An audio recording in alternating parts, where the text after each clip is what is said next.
लगभग हर इंसान एक शिकायत जरूर करता है कि दुनिया बहुत बदल गई है। लोग अब वैसे नहीं रहे जैसे पहले हुआ करते थे। सोसाइटी अब वैसी नहीं रही।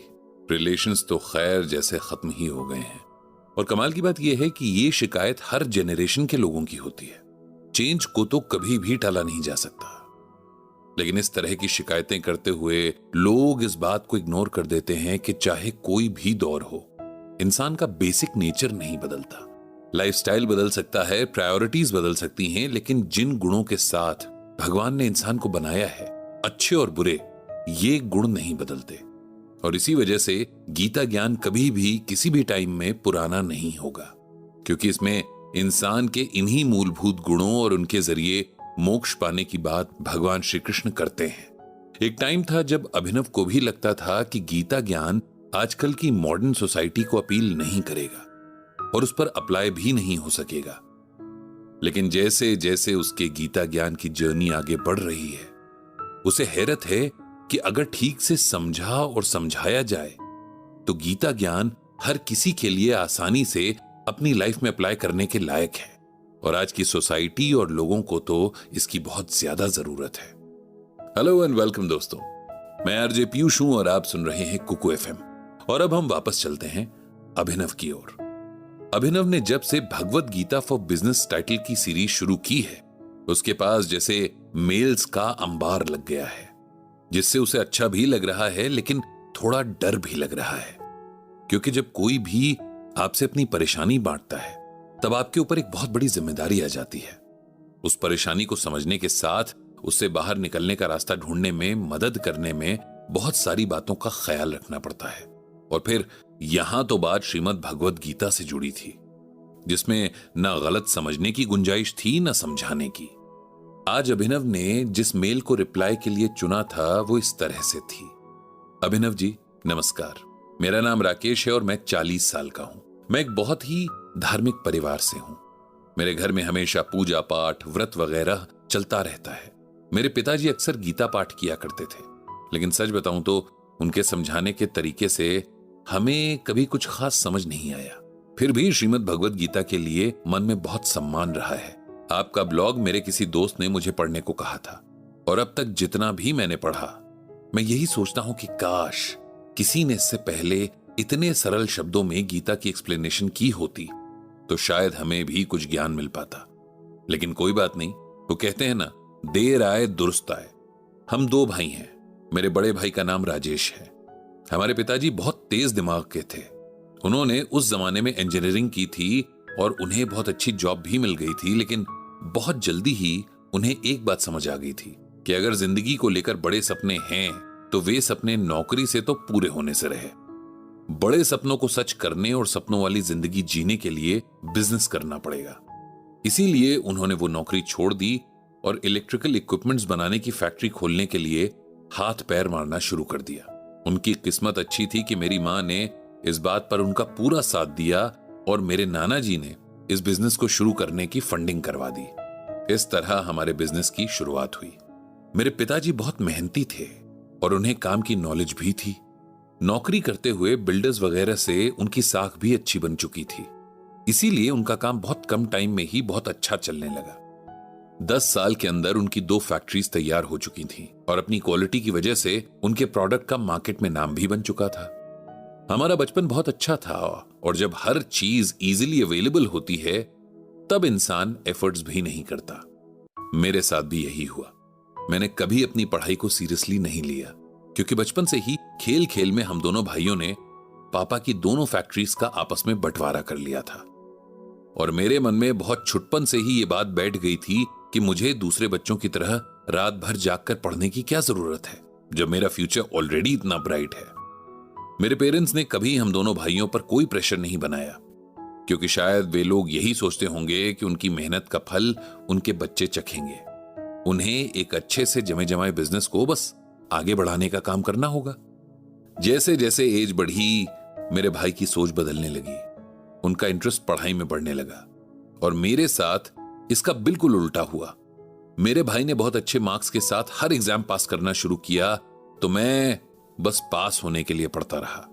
ग्रेजुएशन के बाद मेरा भाई आगे की पढ़ाई के लिए अब्रॉड चला गया और फिर वहीं का होकर रह गया। इधर मैंने ग्रेजुएशन करके पढ़ाई को हाथ जोड़ लिए और घर बैठ गया। मेरे भाई ने हमारे पेरेंट्स को साफ कह दिया था कि उसे फैमिली बिजनेस में कोई इंटरेस्ट नहीं है और वे चाहें तो दोनों फैक्ट्रीज मेरे नाम कर सकते हैं। अब पिताजी के कहने पर मैंने फैक्ट्री जाना शुरू तो कर दिया, लेकिन उनके रहते मैं ये भी बस एक फॉर्मेलिटी के लिए करता था।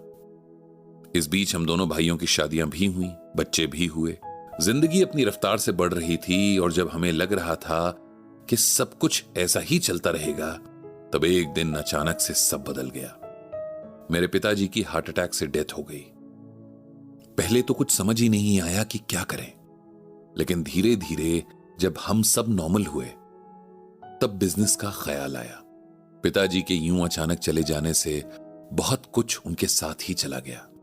मैंने कभी उनसे अपने बिजनेस की वो बातें पूछी ही नहीं जो पूछनी जरूरी थी, जैसे किसी से कर्ज लिया हो या किसी को कर्ज दिया हो, कौन स्टाफ भरोसेमंद है और कौन नहीं, वगैरह वगैरह। अब सब कुछ खुद ही पता करना था और काम भी ठीक से करना था। आपको मेल लिखने के पीछे रीजन ये है कि पिछले 5 साल से मैं अपने बिजनेस को संभालने की कोशिश कर रहा हूं, लेकिन संभाल नहीं पा रहा हूं। पिताजी के जाने के बाद हमारी फैक्ट्री के वर्कर्स कामचोर हो गए हैं।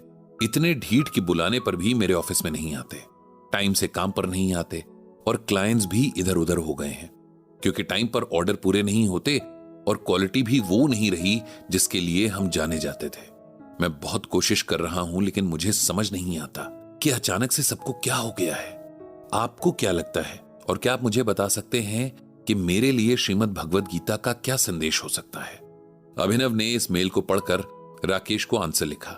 राकेश जी, मुझे आपका मेल पढ़कर इतना अंदाजा तो हो गया है कि आप अपने बिजनेस को संभालना चाहते हैं, लेकिन आपसे एक गलती हो रही है और वो गलती बहुत बड़ी भी नहीं है। अगर आप उस पर जरा सा ध्यान दें और सही अप्रोच के साथ एफर्ट्स करें तो आपकी सारी प्रॉब्लम्स दूर हो सकती हैं। जैसा कि आपने बताया कि पहले आप सिर्फ फॉर्मेलिटी के लिए फैक्ट्री ऑफिस जाते थे।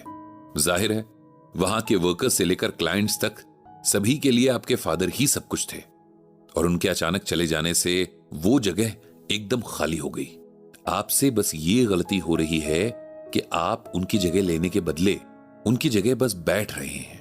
आपको अपनी फैक्ट्री के वर्कर्स से मिलना चाहिए, उनके काम के अलावा भी उनके सुख दुख की खबर लेनी चाहिए, ताकि वे आपसे वही अपनापन महसूस कर सकें जो आपके फादर से करते थे।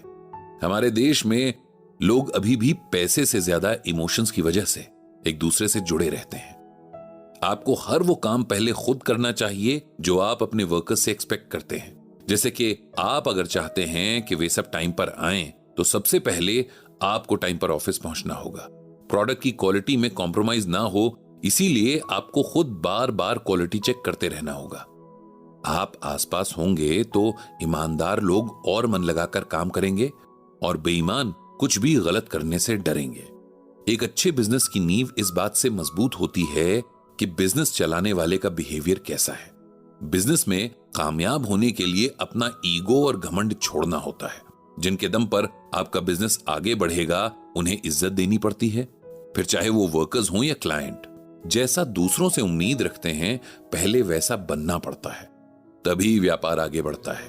गीता में भगवान श्री कृष्ण ने भी कहा है, यद्यदा चरति श्रेष्ठस्तत् देवेतरो जनः स यत् प्रमाणम कुरुते लोकस्तदनुवर्तते। यहां भगवान कह रहे हैं कि श्रेष्ठ पुरुष जो आचरण यानी जो काम करते हैं, दूसरे मनुष्य यानी आम इंसान भी वैसा ही आचरण वैसा ही काम करते हैं। श्रेष्ठ पुरुष जो प्रमाण या उदाहरण प्रस्तुत करते हैं, समस्त मानव समुदाय उसी का अनुसरण करने लग जाता है। इसे सिंपल वर्ड्स में ऐसे समझिए कि किसी भी लीडर की सबसे बड़ी स्ट्रेंथ ये होती है कि वो जैसा करता है लोग उसे फॉलो करते हैं, और इसीलिए लीडर्स पर बहुत बड़ी रिस्पॉन्सिबिलिटी भी होती है कि उनका बिहेवियर हर तरह से अच्छा हो।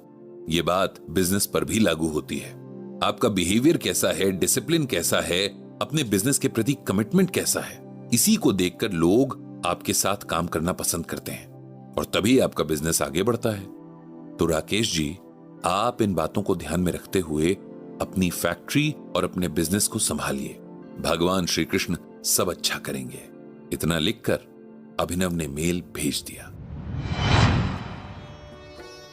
दोस्तों, बिजनेस में पेशेंस न हो तो कैसे कुछ ही सेकंड्स में चीजें बहुत ज्यादा बिगड़ सकती हैं। गीता का कौन सा श्लोक बिजनेस में पेशेंस की इंपॉर्टेंस को समझाता है और अभिनव को कैसे और क्यों ये सलाह देने की जरूरत पड़ी, इन सभी सवालों पर से पर्दा उठेगा अगले एपिसोड में।